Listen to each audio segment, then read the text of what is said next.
আসসালামু আলাইকুম। এইচএসসি 25 এবং 26 এর শিক্ষার্থীরা, তোমরা যারা এই বছর ভর্তি পরীক্ষা দিবা, তো তোমাদের রাজশাহী ইউনিভার্সিটির এবিসি যে ইউনিটের ভর্তি পরীক্ষা দাও না কেন, তোমাদের একটা আপডেট কিন্তু পাবলিশড হয়ে গেছে। তো তোমাদের ভর্তি পরীক্ষার তারিখ এবং তোমাদের আবেদন কবে থেকে শুরু হবে, এছাড়া তোমাদের ভর্তি পরীক্ষার কেন্দ্র নিয়ে একটা বিশাল একটা পরিবর্তন আমরা কিন্তু লক্ষ্য করছি। তো সব বিষয় নিয়ে আলোচনা করা হবে এই ভিডিওতে। তো যারা রাবিতে ভর্তি পরীক্ষা দিবা, তারা ভিডিওটা সম্পূর্ণ দেখার চেষ্টা করবা এবং লেটেস্ট যে আপডেটগুলো সেগুলো পেতে অবশ্যই আমাদের চ্যানেলটা এবং আমাদের ফেসবুক পেজটা ফলো এবং সাবস্ক্রাইব করে রাখবা। চলো আমরা শুরু করি। তো প্রথমে আমরা ভর্তি পরীক্ষার আবেদনের যে তারিখটা সেটা নিয়ে যদি দেখি, তো তোমাদের ভর্তি পরীক্ষার আবেদনের তারিখটা কিন্তু অলরেডি নির্ধারিত হয়ে গেছে। তো এটা তোমাদের 12 নভেম্বর থেকে 27 নভেম্বর পর্যন্ত থাকবে। এবং তোমরা জানো যে তোমাদের ভর্তি পরীক্ষায় যে আবেদন যোগ্যতাটা এটা কিন্তু এই বছরও চেঞ্জ হবে না। অর্থাৎ গত বছরের যে আবেদন যোগ্যতা সেটা হচ্ছে তোমাদের এসএসসি প্লাস এইচএসসি যাদের 8 আছে, 8.0 আছে, অথবা আরেকটা বিষয় সেটা হচ্ছে তোমাদের এসএসসি এইচএসসি দুইটাতেই কিন্তু 3.5 করে থাকতে হবে। তো তোমার যদি 3.5 করে থাকে এসএসসি এইচএসসি তে এবং টোটাল যোগফল যদি 8 করে থাকে, তবে তুমি কিন্তু খুব সহজেই রাবিতে ভর্তি পরীক্ষা দিতে পারবা। এবং আরেকটা বিষয় সেটা হচ্ছে অন্যান্য বিশ্ববিদ্যালয়ে যেখানে জিপিএ এর উপর একটা মার্ক থাকে, তো রাবিতে কিন্তু তেমন একটা মার্ক নাই। তো তোমার যদি জিপিএ কমও হয়ে থাকে, তোমার যদি 8 হয়ে থাকে, বাকি একজন তোমার জিপিএ 5 দুইটাতেই পাইছে 10, তো তুমি হয়তো ভাবতে পারো সে হয়তো আগায় আছে, কিন্তু রাবির ক্ষেত্রে তুমি আর ও কিন্তু প্রায়ই সমান। তো রাবি সিমিটের যখন তুমি ভর্তি পরীক্ষা দিবা যারা বিজ্ঞান বিভাগে, তোমার ওই 80 মার্কের পরীক্ষা, 80টা এমসিকিউ, 100 মার্কের পরীক্ষা, বাকি যে পরীক্ষা দিচ্ছে সেও 100 মার্কের পরীক্ষা। যে ভালো করবে সে আসলে কিন্তু চান্স পাবে। ঠিক আছে, তো এই বিষয়টা নিয়ে আসলে হীনমহতার কিছু নাই। তো তোমার যদি জিপিএ কম থাকে, যদি 8 হয়ে থাকে, সেক্ষেত্রে তুমি রাবিতে কিন্তু খুব সহজেই ভর্তি পরীক্ষা দিতে পারবা। ওকে, তো ভর্তি পরীক্ষার আবেদন কত? 12 থেকে 27 নভেম্বর। এটা নিয়ে আমি আবার পরবর্তীতে তোমাদের আপডেট দিব।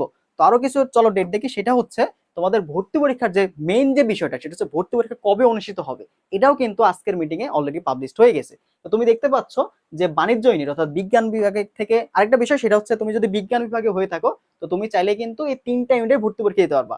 অথবা তুমি যদি সাপোজ হচ্ছে আর্টস এর হয়ে থাকো, মানবিকের হয়ে থাকো, তুমিও কিন্তু চাইলে 3টাতে পরীক্ষা দিতে পারবা। আবার বাণিজ্য থাকলে তুমি কিন্তু 3টাতেই পরীক্ষা দিতে পারবা। এখানে বিভাগ চেঞ্জের একটা সুযোগ আছে। তো দেখো, বি ইউনিট যেটা বাণিজ্য বিভাগের, এটা সবার আগে শুরু হবে 8 জানুয়ারিতে। এবং তোমাদের সি ইউনিট অর্থাৎ যারা বিজ্ঞান বিভাগের আসো, তো আমাদের পেজে হয়তো বিজ্ঞান বিভাগের শিক্ষার্থী বেশি আসো, তো তোমাদের বিজ্ঞান বিভাগের ভর্তি পরীক্ষা আগামী 9 জানুয়ারিতে কিন্তু ভর্তি পরীক্ষা অনুষ্ঠিত হবে। এবং তোমাদের এই ইউনিটের ভর্তি পরীক্ষা কিন্তু 16 জানুয়ারিতে অনুষ্ঠিত হয়ে যাবে। ওকে, তো এই বিষয়গুলো একটু খেয়াল রাখবা। ভর্তি পরীক্ষার তারিখ যেহেতু আমাদের জানুয়ারিতে ভর্তি পরীক্ষা হবে, তো মাঝখানে প্রিপারেশনের জন্য আমরা কিন্তু হাতে গোনা খুব বেশি সময় পাচ্ছি না। আবার যেহেতু এই বছর ফুল সিলেবাস, তো অনেকগুলো অধ্যায় তোমাকে পড়তে হবে অল্প সময়ের মধ্যে। ওকে, তো চলো আরেকটা বিষয় সেটা হচ্ছে তোমাদের হচ্ছে ভর্তি পরীক্ষার কেন্দ্র, এটা কিন্তু অনেকটা বাড়ানো হয়েছে। তুমি দেখতে পাচ্ছ গত বছর কিন্তু ময়মনসিংহ, সিলেট এইগুলোতে যারা ছিল এই স্টুডেন্ট গুলা কিন্তু অনেক আসলে কষ্ট হয়ে যাইতো। এই যে সিলেটে যে শিক্ষার্থীগুলো আছে বা ময়মনসিংহে যে শিক্ষার্থীগুলো আছে, এগুলা তোমার কি করতে ঢাকাতে আসা লাগতো। তো এই যে ঢাকাতে এসে একটা জার্নি করা, এখান থেকে কিন্তু অনেক শিক্ষার্থী ভর্তি পরীক্ষা দেওয়ার সুযোগই পাইতো না। তো এই বছর যেহেতু কেন্দ্র বাড়ানো হয়েছে, তার মানে এই বছর তোমাদের ভর্তি পরীক্ষায় কম্পিটিশনটা কিন্তু একটু বেশি হবে। কারণ দেখতে পাচ্ছ দুইটা কেন্দ্র বাড়া মানে কিন্তু এখানে অনেকগুলা শিক্ষার্থী আবার নতুন করে পরীক্ষা দেওয়ার সুযোগ পাচ্ছে। আবার একটা বিষয়, এখানে যেহেতু আবেদন যোগ্যতার ক্ষেত্রে তুমি দেখলে অনেকটা তোমার হচ্ছে কন্ডিশন খুবই কম, তার মানে সবাই প্রায় আবেদন করবে। এই বছর তোমার কিন্তু প্রতিযোগিতাটা অনেক বেশি বিগত বছরের থেকে। তো তুমি যদি রাবিতে আসলে চান্স পেতে চাও, তোমাকে প্রথম থেকে কিন্তু গুরুত্ব দিয়ে পড়াশোনা করতে হবে। ওকে, তো সিলেকশনের যে বিষয়টা আছে এটা নিয়েও তোমরা একটু কনফিউশন আছো, ভাই সিলেকশন আসলে থাকবে কিনা। দেখো, সিলেকশন থাকলে তোমাদের কিন্তু এতগুলা কেন্দ্রের পরীক্ষা হতো না, স্বাভাবিক তাই না? তো সিলেকশন থাকলে তোমাদের রাবিতে কিন্তু ভর্তি পরীক্ষা অনুষ্ঠিত হতো। তার মানে এই বছরও তোমাদের সিলেকশন থাকবে না। তো তোমাদের যাদের জিপিএ 8 আছে এবং 3.5 করে ইচ, অর্থাৎ এসএসসি এবং এইচএসসি 3.5 করে আছে, তোমরা সবাই এখানে পরীক্ষা দিতে পারবা। হ্যাঁ, আরেকটা বিষয় সেটা হচ্ছে 25 ব্যাচ তোমরা যারা আছো, তোমাদের আসলে কনফিউশন বা টেনশন অনেক কাজ করতেছে মাথার ভিতরে যে এই বছর আসলে সেকেন্ড টাইম থাকবে কিনা।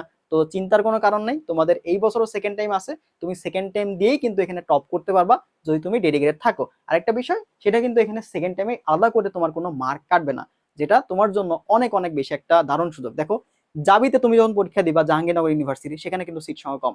আবার চবিতে পরীক্ষা দিতে গেলে সেখানে তোমার 3 মার্ক কাটবে। কিন্তু রাবিতে তুমি যদি সেকেন্ড টাইম দাও, সেক্ষেত্রে তোমার জিপিএর উপরে যেমন মার্ক নাই, তো তুমি যদি সেকেন্ড টাইম হয়ে থাকো, তোমার কিন্তু আলাদা করে কোনো পেনাল্টি মার্ক কাটবে না।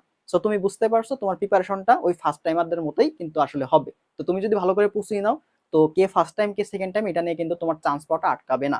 ওকে, আর একটা বিষয় সেটা হচ্ছে তোমরা যারা আরেকটা খুবই অল্প একটু ডিস্টার্ব করবো, সেটা হচ্ছে তোমরা যারা রাবিতে সি ইউনিট অর্থাৎ বিজ্ঞান বিভাগ থেকে ভর্তি পরীক্ষা দিবা, তো তোমাদের জন্য আমরা কিন্তু রাবি ডেডিকেটেড একটা এক্সাম ব্যাচ লঞ্চ করছি। তো এটা শুরু হবে আগামী 20 তারিখ থেকে। তো তোমরা যারা রাবিতে ভর্তি পরীক্ষা দিবা, তো প্রথম থেকে ডেডিকেট থাকতে যাচ্ছ, তো তোমাদের জন্য আমাদের রাবি সিনিয়র এক্সাম ব্যাচে ভর্তি শুরু হয়ে গেছে অলরেডি। তো যারা বিস্তারিত জানতে চাও আমাদের হোয়াটসঅ্যাপ নাম্বারে একটু কষ্ট করে নক দিবা, আমি তোমাদের ডিটেলসটা জানাই দিব। এছাড়া তোমরা যদি রাবিতে ভর্তি পরীক্ষা দাও, আমার মেন্টরশিপে থাকতে চাও ফ্রিতে, অর্থাৎ রাবি নিয়ে তোমার প্রয়োজনীয় যা যা গাইডলাইন দরকার, কোন বই পড়বা, কিভাবে পড়বা, সবকিছু আমি কিন্তু আমাদের একটা ফ্রি গ্রুপ আছে, কমেন্টে দাও, ওটা তুমি যুক্ত হলেই তুমি কিন্তু সকল গাইডলাইন ইনশাল্লাহ পেয়ে যাবে একদম ফ্রিতেই। আর যারা পেইড ব্যাচে যুক্ত হতে যাচ্ছ তাদের জন্য হোয়াটসঅ্যাপে যোগাযোগ করবা। আর যারা আমাদের এই ফ্রি মেন্টরশিপ প্রোগ্রাম বা ফ্রি আমাদের যে গ্রুপটা আছে এই গ্রুপে যুক্ত হতে চাও, কমেন্টের লিঙ্ক থেকে অবশ্যই যুক্ত হয়ে যাবা। ওকে। আর রাবি নিয়ে তোমার যদি আর কিছু জিজ্ঞাসা থেকে থাকে সেটা অবশ্যই কমেন্ট করবা।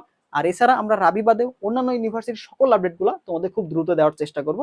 এই জন্য আমাদের চ্যানেলটা অবশ্যই তুমি সাবস্ক্রাইব করে রাখবা। ওকে। আর রাজশাহী ইউনিভার্সিটি নিয়ে তোমার যা যা জিজ্ঞাসা সেটা কমেন্ট করতে পারো, আমি সেখানে রিপ্লাই দিব। আমাদের এক্সাম সাথে যুক্ত হতে চাইলে হোয়াটসঅ্যাপে একটু কষ্ট করে নক দাও, আমি তোমাদের বিস্তারিত জানাই দিব। ওকে। ভালো থাকো সবাই। আল্লাহ হাফিজ।